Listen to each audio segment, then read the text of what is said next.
දිනානුක ICT challenge එකේ පළවෙනි දවස් අතර. එතකොට ඒකේ මම පේපර් එකක් දාලා තියෙනවා ෂොට් නෝට් එකක් එක්කම ASCII coding සම්බන්ධව. අනිවාර්යෙන් O level MCQ ප්‍රශ්නයකට ASCII coding එකක් එනවා. ඒක ෂුවර්. එතකොට ASCII coding වල කොහොමද අපි ගණනය කිරීම සිදු කරන්නේ? ඒක තමයි අපේ පාඩමේ අරමුණ. ඒක මම මේ මේකේ අරමුණ. එතකොට ASCII coding වල සරලවම ගන්නවා වැඩි ගණන් නැතිව ෂොට් නෝට් එක ඉඳලා දෙන නිසා ඔයා හිතන්න මොකක් හරි ඉංග්‍රීසි අකුරකට දශමය අගයක් ආදේශ කරලා තිබ්බා කියලා. දශමය අගයක් ආදේශ කරලා ඔයාට කියනවා තවත් ඉංග්‍රීසි අකුරකට අදාළ ASCII ගේතේ ලියා දක්වන්න කියලා. අදාළ ASCII ගේතේ ලියා දක්වන්න කියලා. ඔන්න ඔය වගේ අවස්ථාවකදී කොහොමද ASCII ගේතයක් ලියන්නේ කියන එක තමයි අපි කතා කරන්නේ. අපි කවුරුත් දන්නවා ASCII ගේතයක් අපි භාවිත කරනවා පරිගණකයකට දත්ත නිරූපණය කරන එක ආකාරයක තිබුණා. තේරුණාද? එතකොට ASCII කේතයක් ලියද්දී මුලින්ම අපි දැනගන්න ඕන කාරණාවක් තමයි පරිගණකයේ කියන කියන දශම සංඛ්‍යාවක එයාට පුළුවන් දින සංඛ්‍යාව විතරයි. එක සම බිඳුව විතරයි. අන්න ඒ වගේ අවස්ථාවකදී දශම සංඛ්‍යාවක අගයක් දුන්නාට පස්සේ අපිට දිනේ කරන්න කොහොමද කියන එක සංඛ්‍යා පද්ධති වල මුල් පාඩම් වල ඉගෙන ගන්න. දැන් මේ ප්‍රශ්න දෙන්න ඔයාලට කියනවා A කියන්නේ 70යි C ගේ ASCII කෝඩ් එක ලියන්න කියනවා. ASCII කෝඩ් එක හොයන්න කියනවා. A 70 නම් A ට පස්සේ ඉන්නවද ඉංග්‍රීසි වලින්? B C 70 කියන්නේ A එහෙනම් A ට පස්සේ ඉන්නවා B.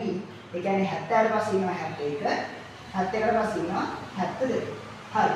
අපි C ගේ ඩෙසිමල් වැලියු එක කිව්වා. දශමය අගය කිව්වා. B ගේ ඩෙසිමල් වැලියු එක.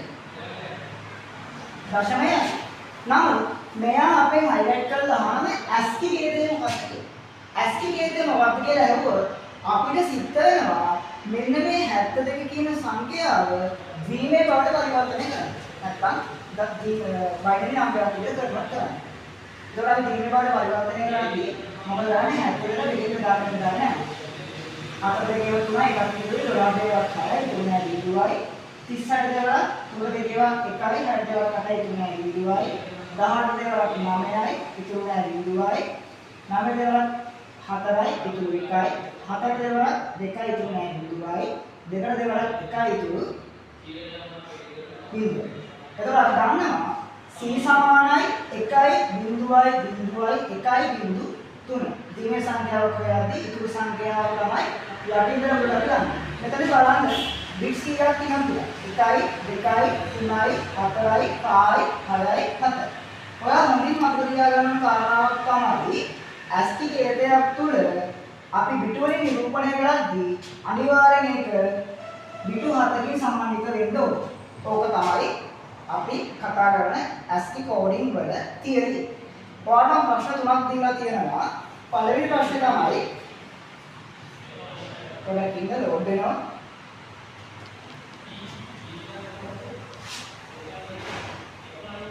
පළවෙනි ප්‍රශ්නේ එනවා C අකුරේ ASCII අගය 67 නම් මම මේක වහන්නම්. C අකුරේ ASCII අගය 67 නම්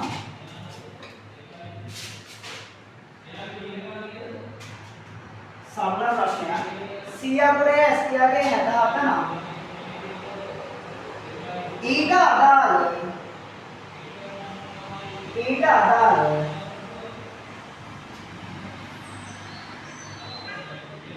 දශමය ASCII අගය කුමක්ද? දශමය ASCII අගය සොයන්න. දැන් මෙතන කියන්නේ දශමය ASCII අගය. ඒකදී වැඩි බෙදලා නටන්න අවශ්‍යතාවයක් නැහැ. අර පස්සේ කියන්නේ 67යි.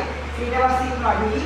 ඊට පස්සේ D කියන්නේ 68යි. E කියන්නේ 69යි. මම උත්තරේ එනවා E සමානයි 69. දෙවෙනි ප්‍රශ්නේ. A හි ASCII අගය 65 නම් A හි ASCII අගය 65 නම් ඔයගෙන් අහනවා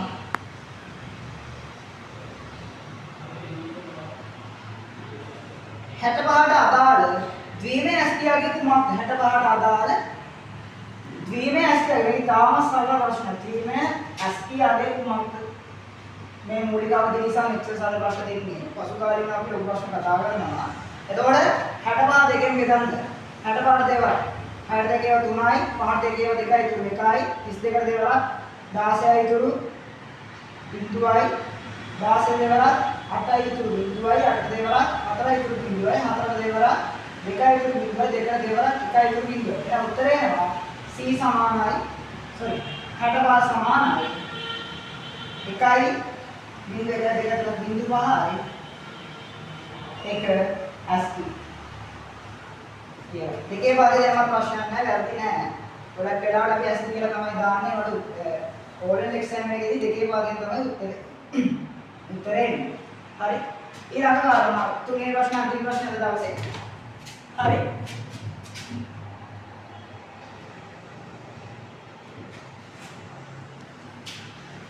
සිම්පල් F දීලා තියෙනවා. සිම්පල් F වල ASCII ආගේ 102යි.